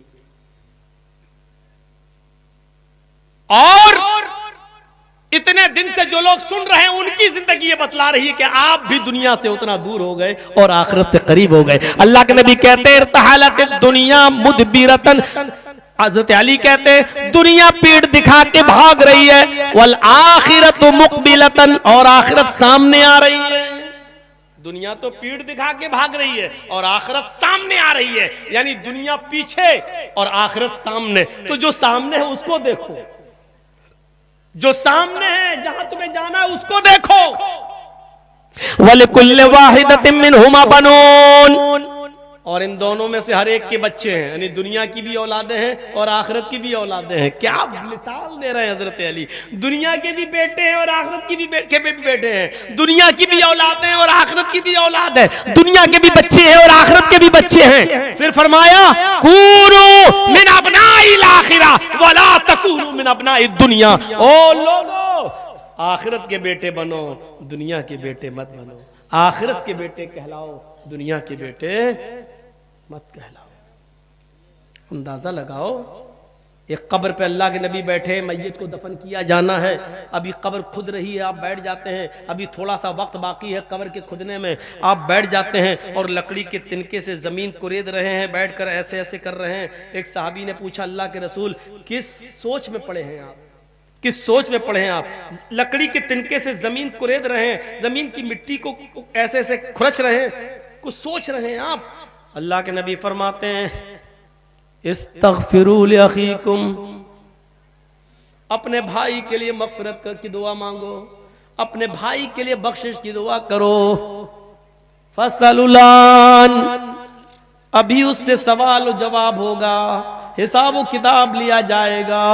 गौर कीजिए, मैयत अभी दफन नहीं हुई है, दफन होने से पहले अल्लाह के नबी सहाबा को क्या मैसेज दे रहे हैं? हम जमीन कुरेद नहीं रहे, हम ये सोच रहे हैं कि अल्लाह रब्बुल आलमीन के फरिश्ते जब इस कब्र में हिसाब किताब लेंगे, सवाल जवाब लेंगे, तो कौन साबित कदम रहेगा और कौन नहीं रहेगा। आपको फिक्र आखिरत हो रही है, आखिरत की फिक्र हमें और आपको होना चाहिए। मेरे भाइयों, हमें अपने बच्चों को भी आखिरत से जोड़ना चाहिए। आप फजर में उठिए तो अपने बच्चों को भी फजर में उठाइए, अपनी बीवी को भी फजर में उठाइए, इसलिए कि अल्लाह के नबी ने फरमाया जब तुम्हारे बेटे 7 साल के हो जाएं तो उनको मस्जिद में ले जाओ, और 10 साल के होने के बाद भी नमाज न पढ़े तो तुम उनको मारो, मार मार के ले जाओ। पता ये चला कि 10 साल के बाद बच्चे पर नमाज माफ नहीं है, 10 साल के बाद उसको हर हाल में मस्जिद के अंदर ले जाना है। अब कयामत के दिन अगर हाजी नमाजी जन्नत में जा रहा होगा तो उसका बेटा सामने आकर कहेगा अल्लाह मेरे बाप को तू जहन्नम जन्नत में भेज रहा है और मेरे लिए जहन्नम, ये बेइंसाफी कैसी? अल्लाह कहेगा तेरे बाप ने तहज्जुद पढ़ी, नमाजों की पाबंदी की, इबादत की, वो जन्नती है, तूने ये तमाम चीजों का ख्याल नहीं रखा, तू जहन्नमी है। आवाज आएगी इस आदमी की तरफ से, बेटे की तरफ से, आय अल्लाह उसने तेरा हक तो अदा किया लेकिन मेरा हक अदा नहीं किया। वो खुद तो नमाज पढ़ता था लेकिन बेटा होने की हैसियत से, बीवी होने की हैसियत से कभी इसने मुझसे नहीं कहा कि नमाज पढ़ो। अच्छा खासा नमाजी भी अब जहन्नम में चला जाएगा। अल्लाह कहेगा आए मेरे बंदे, तूने मेरा हक तो अदा किया लेकिन मेरे बंदे का हक मारा है, मेरी बंदी का हक मारा है। मैं अपना हक तो माफ कर सकता हूं लेकिन मैं अपने बंदे और बंदी का मारा हुआ हक माफ नहीं कर सकता। फरिश्तों उठाओ, इस बात को भी जहन्नम में फेंक दो, इस शोहर को भी जहन्नम में फेंक दो। नमाज पढ़ने वाला जहन्नम में चला जाएगा इसलिए कि वो खुद नमाज पढ़ता था लेकिन अपनी औलाद को नमाज के लिए नहीं उठाता था। वो खुद तो नमाज पढ़ता था लेकिन अपनी बीवी को नमाज के लिए नहीं कहता था। इसलिए याद रखिए, हर किसी के हुकूक हैं, हर किसी के ऊपर। अल्लाह अपने हक में माफी दे सकता है लेकिन अगर बंदों के हक मारोगे तो अल्लाह रब्बुल आलमीन भी माफ नहीं करेगा जब तक कि बंदा माफ ना करे। दुनिया में तो हम माफ कर देंगे एक दूसरे को, अभी गिले शिकवे खत्म, हमने माफ किया उन्होंने माफ, बात खत्म। लेकिन आखिरत में गिले शिकवे खत्म नहीं होंगे। क्यों? वहां कोई कहेगा हम माफ नहीं। अब तो वहां ये होगा कि हमारे पास अगर नेकियां खत्म हो गई और आपका हक बाकी है तो आपका गुनाह मेरे ऊपर लादा जाएगा। वहां माफी तलाफी नहीं होगी, वहां माफी तलाफी नहीं होगी। बहुत सी नमाजें, रोजे, हज और ज़कात लेकर जाओगे ना, लेकिन लोगों के हक मारे होगे, क्या होगा? चलो इतनी नेकियां इसको दो, नेकियां दी, अभी इसका हक बाकी है, ये नेकियां इसको दो, नमाजें खत्म, रोजे खत्म, हज खत्म, ज़कात खत्म, इसकी शादी वो खत्म, अभी भी हक बाकी है लोगों के। अल्लाह भी इसने मेरे साथ ये किया, अल्लाह कहेगा नेकी दो, नेकी खत्म, अब क्या किया जाए? अल्लाह कहेगा उसके गुनाह इसके ऊपर डालो। इससे बड़ा गरीब इंसान कौन होगा? अल्लाह के नबी ने यही तो कहा, तदरूना मनिल मुफलिस, क्या तुम जानते हो मुफलिस कौन है? क्या तुम जानते हो गरीब कौन है? साहबा ने कहा अल्लाह के नबी सल्लल्लाहु अलैहि वसल्लम मुझे क्या मालूम गरीब कौन है, हम तो यही समझते हैं कि जिसके पास दिरहम और दीनार ना हो, रुपया पैसा ना हो, सोना चांदी ना हो, वो गरीब। आपने फरमाया नहीं, मेरी उम्मत का सबसे गरीब इंसान वो है जो कयामत के दिन रोजे, नमाज, हज, ज़कात, बहुत सी नेकियों का पहाड़ लेके आएगा, लेकिन हक मार के आएगा। जिनके हक मारे होंगे नेकियां उनको दे दी जाएंगी, हक वालों का हक अभी बाकी होगा, फिर उनके गुनाह इसके ऊपर लाते जाएंगे। ये मेरी उम्मत का सबसे गरीब इंसान होगा। हम लोग गरीब किसको समझते हैं? जिसके पास सोना ना हो, जिसके पास चांदी ना हो, ये गरीब है। अल्लाह के नबी कहते हैं ये गरीब नहीं है, गरीब ये है। सोचो, आखिरत की फिक्र करो। दुनिया से आपको कोई नहीं कह रहा है कि आप कतई ताल्लुक हो जाओ, नहीं, दुनिया की जरूरत है और दुनिया के बगैर आप रह भी नहीं पाएंगे। लेकिन मिसाल देखिए, साया जानते हैं ना, साया, जैसे हम खड़े हो गए, ये हमारी परछाई, हमारा साया इधर है, इधर पीठ किया, साया पीछे हो गया। आप इधर भागेंगे आगे तो साया आपके पीछे पीछे भागेगा, और आप ऐसे भागेंगे तो साया आपके आगे आगे भागेगा। आप जितना तेज भागेंगे साया आपसे ज्यादा तेज भागेगा। ये दुनिया है, आप जितना भागेंगे इसकी तरफ ये और आगे भागेगा, आप इसको नहीं पकड़ पाएंगे। यानी दुनिया चीख चीख के कहेगी एयर कंडीशन है, अब फ्रिज भी ले लो, फ्रिज ले लिया, अब ये भी ले लो, ये ले लिया तो अब बाइक ले लो, बाइक ले ली, काश फॉर्च्यूनर और होती, ये ले लो। यानी एक चीज लोगे, दुनिया कहेगी अब ये ले लो, दुनिया कहेगी अब ये ले लो, दूसरी ली अब कहेगी ये ले लो। इसलिए अगर साए को पीछे करके आगे की तरफ भागोगे तो जितना आप इधर भागेंगे आपके पीछे पीछे साया भागेगा।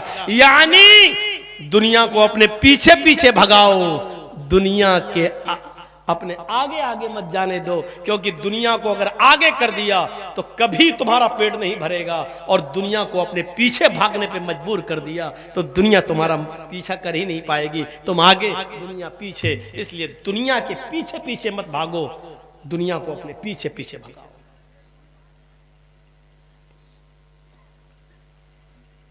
सऊदी अरब जाते हैं बहुत से लोग बेचारे, गल्फ कंट्री कमा के लाते हैं बहुत पैसा, चलो घर बना लें।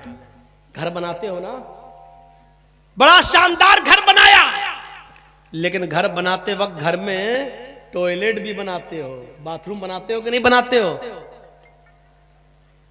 दुनिया की हैसियत एक बाथरूम की तरह है। बहुत अजीब मिसाल है मेरी, लेकिन देखिएगा, दुनिया की मिसाल एक बाथरूम से मैं दे रहा हूं। घर बनाते वक्त एक बाथरूम भी बनाते हो, उसी घर में मेहमान का कमरा अलग है, गेस्ट आएंगे तो यहां रुकेंगे, रुकेंगे।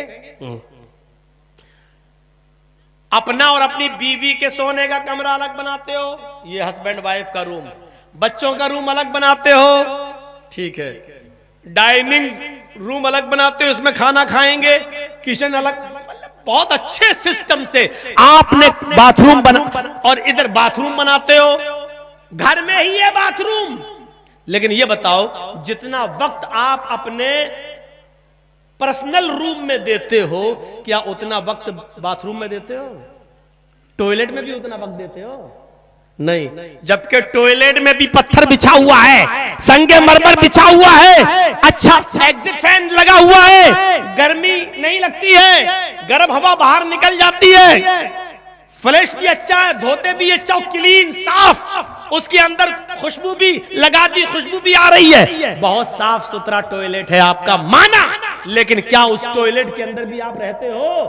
बस गए 5 मिनट बैठे, जरूरत से फारिग हुए, हाथ धोया और बाहर आ गए।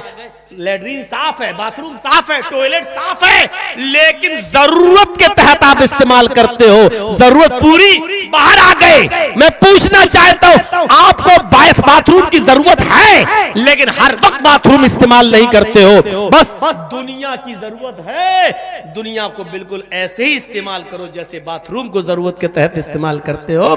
दुनिया को भी जरूरत के मुताबिक इस्तेमाल करो और लौ आखिरत से लगाओ। दुनिया की जरूरत तो हमें और आपको पड़ेगी। दुनिया की मिसाल एक पानी की तरह है। सुन लीजिए, दुनिया पानी की तरह है। जैसे पानी की जरूरत जमीन को भी है, पानी की जरूरत आपके घर को भी है, पानी की जरूरत पौधों को भी है, पानी की जरूरत हमें भी है, आपके बच्चों को भी है। पानी के बगैर जिंदगी नहीं है, दुनिया के बगैर भी हमारी जिंदगी नहीं है। दुनिया भी जरूरी है, जैसे पानी जरूरी है वैसे दुनिया भी जरूरी है। लेकिन इंसान की मिसाल कश्ती की तरह है, दुनिया की मिसाल पानी की तरह है और इंसान की मिसाल कश्ती की तरह है। कश्ती को इधर रख दो, कश्ती समझते हैं ना, नाव को इधर रख दो। अब नाव यहां रखी है तो नाव सड़क पे चल जाएगी? नाव रोड पे चलेगी? नहीं चलेगी। अब नाव को चलाना है, ये इंसान है। इंसान की मिसाल कश्ती और दुनिया की मिसाल पानी।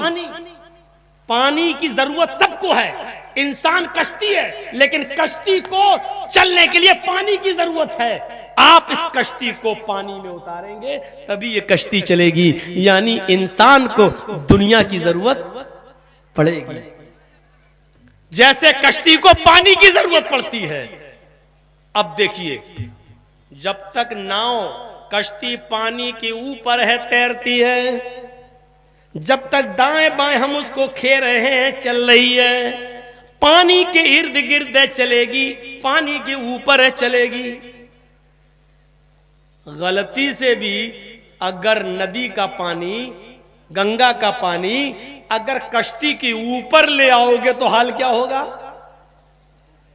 अगर गलती से भी तुमने ये सोचा कि नहीं हम पानी के ऊपर नहीं चलाएंगे, पानी के ऊपर कश्ती को लाते, कश्ती के ऊपर पानी को लाते हैं, जैसे ही आपने पानी के ऊपर, कश्ती के ऊपर पानी को भरा, कश्ती भी डूब जाएगी और जितने लोग उसमें बैठे हुए वो भी डूब जाएंगे। तो पता क्या चला? जब तक इंसान दुनिया को उसूल के मुताबिक चलाएगा ठीक, और जब दुनिया को अपने सर के ऊपर उठाएगा और अपने सर के ऊपर ला देगा तो खुद भी डूबेगा और दुनिया को भी डूबो देगा। ये याद रखिएगा, दुनिया की जरूरत ये नहीं है।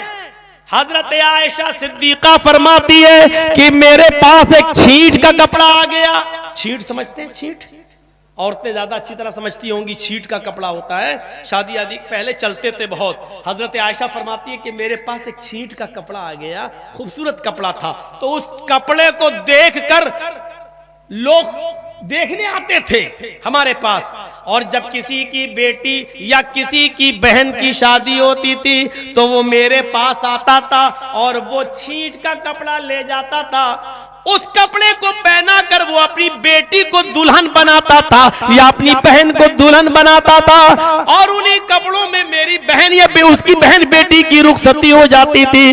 2-3 दिन के बाद वो कपड़ा फिर वापस हजरत आयशा के पास पहुंचा दिया जाता था।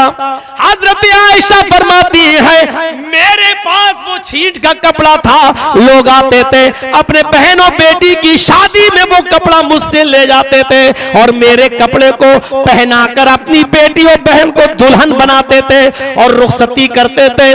फिर उसके बाद ये कपड़ा लौट कर मेरे पास आ जाता था। लेकिन आज ये दुनिया इतनी बढ़ गई, हजरत आयशा कहती हैं आज ये दुनिया इतनी बढ़ गई कि अब मेरे पास वो छींट का कपड़ा मेरे घर की नौकरानी भी पहनना गवारा नहीं करती, मेरे घर की नौकरानी भी लेना गवारा नहीं करती। बताना ये चाहती हैं हजरत आयशा कि ये दुनिया इतनी खतरनाक है कि कल तक मेरे घर के मेरे कपड़े को पहना कर दुल्हन बनाया जाता था, आज वो कपड़ा मेरे घर की नौकरानी भी नहीं पहनती। यानी ये दुनिया की चाहत और दुनिया तलबी कहीं तुम्हें बर्बाद न कर दे, कहीं तुम्हें हलाक न कर दे, कहीं तुम्हें रुस्वा न कर दे, कहीं आखिरत से तुम्हें फरामोश न कर दे, आखिरत को न भुला दे। हजरत अबू उबैदा इब्न अल जर्राह बहरैन से जिजिया और टैक्स का माल लेकर आए। बुखारी की रिवायत है सहाबा किराम में वो माल तकसीम होना था, फजर की नमाज से पहले पहुंचे। मदीने के अंसारियों को पता चल गया आज अबू उबैदा इब्न अल जर्राह बहुत सा माल लेकर आए हैं, बहुत सा माल लाए और आज बटेगा, तकसीम होगा। अल्लाह के नबी फजर की नमाज पढ़ाने के लिए निकले, सहाबा किराम से भरी हुई मस्जिद देखा तो आपने कहा इतनी जल्दी आज लोग मस्जिद में आ गए। फिर अच्छा वो बहरैन से माल आया है। सहाबा ने कहा जी अच्छा अच्छा अच्छा, वो माल तकसीम होगा, आज आप लोगों को भी हिस्सा मिलेगा ना। सहाबा ने कहा जी। अल्लाह के नबी ने कहा खुश हो जाओ, तुम सबको हिस्सा मिलेगा। फिर नमाज पढ़ाई और नमाज पढ़ाने के बाद सलाम फेरा, सलाम फेरने के बाद फरमाया कि आओ तुम्हें मैं माल तकसीम करूं। माल तकसीम करते जाते, माल देते जाते और सबको जितना हिस्सा जिसका था उसको उतना हिस्सा दे दिया। जब सहाबा को उनके हिस्से मिल गए तो अल्लाह के नबी की आंखों में आंसू आ गए और रोते हुए कहने लगे मेरे साथियों, मुझे अपने इंतकाल के बाद तुम्हारी फकीरी का डर नहीं है। मल फकरा अख्शा अलैकुम, मैं तुम्हारे ऊपर तुम्हारी फकीरी से नहीं डरता, वलाकिन अख्शा अलैकुम अन तुबसतत दुनिया कमा बुसितत अला मन कान क़ब्लकुम। ओ लोगों, मैं इस बात से डरता हूं जैसे आज माल की मोहब्बत तुम्हें मस्जिद में नमाज से पहले ले आई, तुम्हारे बाद ये दुनिया इतना न फैला दी जाए, ये दुनिया इतना वसी न कर दी जाए, इतना न वसी फैला दी जाए जैसे तुमसे पहले के लोगों पर फैला दी गई थी। तनाफसुहा कमा तनाफसुहा, फिर इस दुनिया को चाहने के लिए कहीं तुम रेस न लगाने लगो, कहीं तुम दौड़ने न लगो, कहीं तुम दौड़ भाग न करने लगो और ये दुनिया तुम्हें वैसे ही हलाक कर दे जैसे तुमसे पहले के लोगों को हलाक कर दिया। सहाबा किराम को ये मोहब्बत देखी कि ये माल की तलब में इतना पहले आ गए। मसलन फजर की अजान 5 बजे होती है, जमात अगर 5 बजे हो रही है तो सहाबा 4 बजे से आकर मस्जिद में बैठ गए। क्यों? माल आया, कहीं आंख न लग जाए, पटे तो हमारा हिस्सा न रह जाए, तो 4 ही बजे मस्जिद में आ गए। अल्लाह के नबी ने माल तो दे दिया, लेकिन क्या फरमाया, आज माल और दौलत की मोहब्बत में तुम मस्जिद में टाइम से पहले आ गए। मुझे डर लगता है मेरे इंतकाल के बाद ये दुनिया इतना न फैला दी जाए कि इसकी मोहब्बत कहीं तुम्हें इबादतों से दूर न कर दे और ये दुनिया तुम्हें हलाक न कर दे। मेरे भाइयों, ये तसव्वुर आज कहां किया जा सकता है? अल्लाह के रसूल के पास एक रेशमी कपड़ा आ गया, बुखारी की हदीस, एक रेशमी रुमाल आ गया। आप उस रुमाल को देख रहे थे, हालांकि रेशम का कपड़ा मर्द के लिए हराम है, नहीं पहन सकता, लेकिन रेशमी कपड़ा आप देख रहे थे। सहाबा किराम भी देखने लगे कितना अच्छा कपड़ा है, रेशम का कपड़ा। अल्लाह के रसूल ने सहाबा को देखा, मतलब रेशम का कपड़ा देख रहे, तो आपने फौरन उनका दिमाग दुनिया से हटाते हुए फरमाया, ला मनादिलो साद इब्न मुआज़िन फिल जन्नति अफज़लु मिन हाज़ा। साद इब्न मुआज़ को जन्नत में जो रुमाल मिलेगा वो तुम्हारे इस कपड़े से लाख गुना बेहतर है। यानी जन्नत के कपड़ों की फिक्र करो, इस रेशमी लिबास की फिक्र मत करो। ये कहकर आपने उनका दिमाग हटा दिया वहां से। तो मेरे प्यारे साथियों, दुनिया से उतना ही लौ लगाओ जितनी जरूरत है। सर्दी की रातें हैं, 1:45 बज चुके हैं, आप भी आधी से ज्यादा भीड़ जा चुकी है, चंद लोग इधर उधर नजर आ रहे हैं। तो मेरे भाइयों, इस 1.5 घंटे की 12:15 से लेकर 1:45 बजे तक के खिताब को आप ये समझो कि यही पर मिस्कुल खिताम है। मैं इख्तिताम कर रहा हूं इस उम्मीद के साथ कि इंशाअल्लाह दुनिया को जरूरी तो है हमारे लिए, लेकिन हम अपने सर पे नहीं बिठाएंगे और हम दुनिया को जायज तरीके से हासिल करेंगे और जायज तरीके से हम दौलत को खर्च करेंगे। अल्लाह से दुआ है कि बारे अल्लाह हम तमाम मुसलमानों पर रहम फरमाए, मेरे भाइयों, फिर एक गुजारिश है कि लोग फिर बहकाने की कोशिश करेंगे सोशल मीडिया पर, फेसबुक पर, व्हाट्सएप पर, पता नहीं किस्म किस्म की बातें डालेंगे और 3-4 लोगों के पेट में बड़ा दर्द होगा। कल सोशल मीडिया पर कुछ और चलेगा, आप बहकने में मत आइएगा। बस दुआ कीजिएगा कि अल्लाह रब्बुल आलमीन हमारी जमीयत को, हमारी जमात को और जमात के तमाम अफराद को अल्लाह रब्बुल आलमीन मजबूत बनाए और सबको जमात की बेहतरी के लिए और बहबूदगी के लिए मिलकर और इज्तिमाइयत के साथ काम करने की तौफीक अता फरमाए। वमा अलैना इल्लल बलागुल मुबीन व आखिरु दअवाना अनिल हम्दुलिल्लाहि रब्बिल आलमीन। अस्सलामु अलैकुम व रहमतुल्लाहि व बरकातुहू।